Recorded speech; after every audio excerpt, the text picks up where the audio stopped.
It's Doug Gottlieb Show here on Fox Sports Radio, and I'm actually super psyched about talking with David Montgomery, running back, obviously, Detroit Lions, who joins us here on the Doug Gottlieb Show, not just because of the Lions and that story and what happens now, but also, I mean, his rise to superstardom at Iowa State, because as a Big 12 guy, remember when Iowa State was at the bottom of the league, he was part of what's been built there with Matt Campbell and now one of the dominant teams in the Big 12.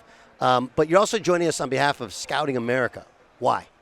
Yeah, I mean, I think ultimately, you get lost in between the attributes and the things I've done on the field, and people don't really know that much about like scouting and how much it's kind of shaped who I am today. So, yeah, I'm just here to kind of like pay homage and shed more light on something that helped create who I am to this day. But you grew up like in Ohio, in the football country, right? Were you under recruited? I like to say so. Yeah, very underly recruited. Didn't have a bunch of offers, so. Why? The world may never know, but it worked out, so I don't complain any. When you got to Iowa State, what were your expectations? To be the best version of myself that I could be every day and prove myself right and don't worry about proving anybody else wrong. How long did it take before it hit, before you're like, obviously you had the self-confidence that you knew ultimately, but where everyone around you was like, oh, he's a dude. The people who really knew already really knew, but I don't know. I really don't care, honestly. But, yeah, I don't know. What was it like to take Iowa State to heights that they hadn't really experienced? It definitely wasn't something that was done single-handedly, It was a bunch of guys who committed the same amount or if more amount of time to try to change a place's culture. And, Coach Campbell did a great job in bringing the right guys in. A lot of people like to go for, like, the 5 stars, all the guys that got the crazy numbers, but they forget about, like, the ball player. Like, can you bring in people who are willing to be selfless enough to do whatever it takes to win for each other? And I think when you're able to build a culture around that, and the people there and the players that actually believe in it, I think you can do something special. So I was just happy to be a part of it. What was you talk about culture and what was built there? What was so unique about the Lions in comparison to other previous NFL seasons you'd had? Yeah, seasons or team? Either.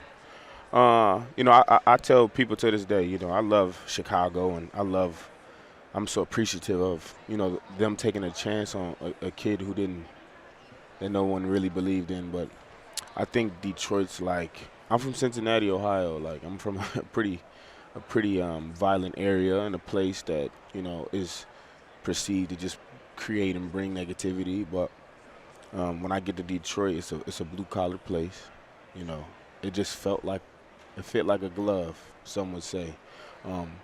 It's a blue-collar place that people don't really know much about. It's a lot of character. It's a lot of pizzazz. It's a lot of stuff there that people don't understand, that if you just are there, it's not as bad as you think it is.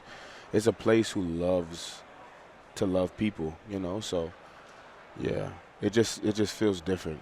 What about Dan Campbell makes you guys play at such a high level? I guess we'd say for him, but it feels like with him. Like, what is it about him on a day-to-day basis that you guys embrace? Well, I could speak for myself personally. Coach Campbell, when I first had a conversation with him, and I talked to him when I first got to Detroit, I let him know, like, look, I'm nowhere close to where I can be and where I will be, but I wanted to let him know, like, I appreciate him looking at me and being able to think that I can help this team. And after I said that, he looked me right in my face and he said, the things that you don't know, I know.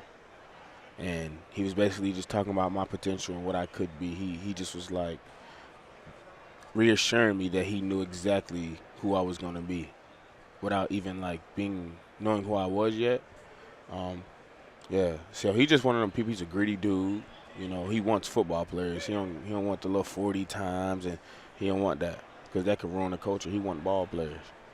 What's that like to be the best team in the NFC and then it's over. So it feels like so quickly. Yeah, I mean, 2 years in a row, we fell short. This year was like a more unfortunate way because that wasn't our brand of ball that we played. We didn't come out like we usually come out. But yeah, it definitely sucks, being so close but being so far in the same, aspect. You see two other teams playing in the bowl, you be like, that's supposed to be us. But that's everybody, right? So yeah, but last year you were literally, I don't want to say have the game, but you got a lead in San Francisco, and then they go to the Super Bowl. And then this year, everybody's got to come through Detroit, right? Sure. And you get behind and turn the football over a little bit, and then it's like now it's all of a sudden kind of playing catch up. Like you say, you get out of yourself. Yeah, for sure. It's a place that Detroit, it's not a place that's used to winning, not a place of used to, handling like the success part of things. But it's one thing to lose and to allow that to like eat you, but it's another thing to lose and know that it sounds crazy to lose and to know like you're gonna be way better than what you were. Yes. Like we lost. It sucked. It hurt, but like I know who I am and I know what I'm finna do, and I know those other guys in the locker room, and I know who Coach Campbell is. So we gonna be in the Super Bowl and we gonna win it. So. Just not right now. How challenging will it be with new coordinators? Not challenging at all. The players make the plays. The culture, it's a player-run team. We're going to be just fine. As long as we got Coach Campbell at the top and that's where we need to be, we'll be fine. Player-led teams are the best-led teams. For sure. I'm a college head basketball coach. Yeah, for and sure. It's like you can call all the plays you want. It doesn't matter. Right. It's about those guys figuring it out. Yeah. Right? Fair enough? That's exactly what it's about. When you watch these two teams, who do you have? Let's start with Saquon. Yeah. Pro to pro, what do you admire about Saquon? I think everything.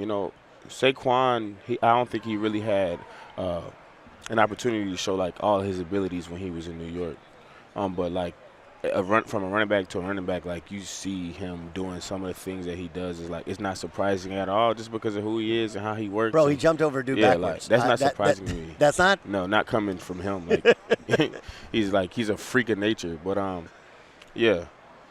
Do you ever watch Pacheco run and be like, yo man, slow down? Like he runs like you're holding the turbo button down. Nah, for sure. He just run like he run like he done been through a lot in his life. Yes. Yeah. Like Le'Veon Bell used to come up and like survey and try and pick apart the hole, and he's the opposite. He's just like, get it, gone. Yeah, for sure. I mean, that's how. He respect the game. So yeah. All right, you said you know what you do. What's your ceiling? My ceiling? Yes. I don't believe in ceilings. I just go out and I work every day, every chance that I get, and whatever it looks like after it's done, that's what it'll be. Scouting America. Okay, you go to www.bsscout.org, and I know you credit them with helping discover you, helping get your name out there. If I'm a parent or I'm a kid, I'm 16 years old, and I'm somewhere in the Midwest, and I got a kid who's a grinder, a football player, what's your advice to them on the summer on getting ready for next year? For me, it was scouting. So it sounds cliche, but like me being able to be a part of scouting and understanding that I had to learn how to juggle both things and holding the same amount of importance in scouting that it was to me in ball, and realizing how much they partnered together. Like the things that I was learning in scouts that I was applying to the field that was enabling me to be a better player. If I was a parent, which I am now, and which my son's going to do, he's going to be in scouting. Like, because he needs to learn different aspects of the world that you can't seek out there by yourself. You had to be a part of a place that loves you unconditionally and wants to show you how to survive. So, parents, go put your kids in scouting. It's a necessity. They need it. And if you want to find more out about scouts, just go to beascout.org. Beascout.org. Hey, Matt, congratulations on an amazing season. Can't wait to see you next year in the Honolulu Blue. Of course. Thanks, bro. Yep.